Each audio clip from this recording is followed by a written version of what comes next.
From our New York studios, let's go inside her story with Jackie Reed. Good morning, Jackie. Good morning, Tom, Sybil, and Jay. Listen, you guys, for many women, divorce can not only leave you with a broken heart, but some serious credit problems due to your ex doing things like not paying his bills post-divorce. I met a woman who told me it took her more than 7 years to fix her credit after her divorce. But there are ways to protect yourself. I'm going inside her story with credit repair specialist Paul Oster, who is the CEO of Better Qualify. Good morning, Paul. Listen, now I would think it's during the marriage that a spouse can do the most damage to your credit, depending on what accounts you share. But don't you and your credit reports kind of go separate ways after the divorce? I mean, how can an ex still do damage after the divorce papers are signed? Unfortunately, if a couple gets to the point where they're actually getting a divorce, both spouses, and oftentimes the woman for sure, needs to realize that a divorce decree does not supersede the original creditor agreement. Probably the most important thing that folks are going to take away from today's show.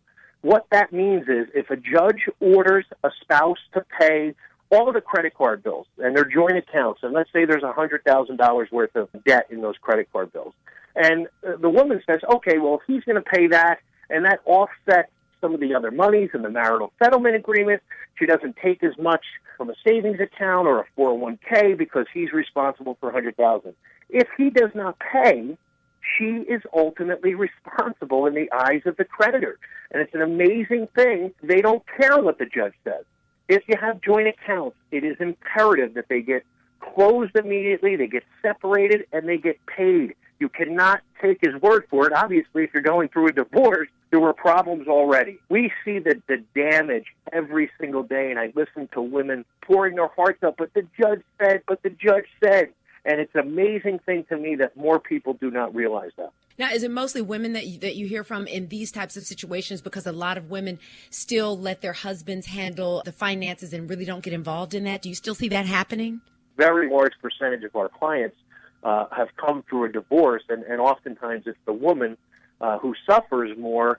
Maybe she only has the joint accounts with her husband, and her husband may have other individual accounts. And once the divorce goes through and those accounts get closed or they go into default, now it's a tremendous undertaking to try and reestablish the credit, settle the debt, and move forward in her individual credit life. This may sound crazy, but what happens to the credit if the couple decides to get back together?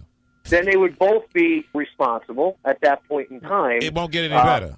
No. It doesn't. It doesn't have any effect. The marital status has no effect on credit, other than the fact that you may have joint accounts, together. So I speak all the time in front of groups, and I just tell them, congratulations, you're moving forward. You're going to get married, but you don't have to be married with credit. You can get the same credit cards, just get individual accounts, and you can pay those accounts out of a joint bank account.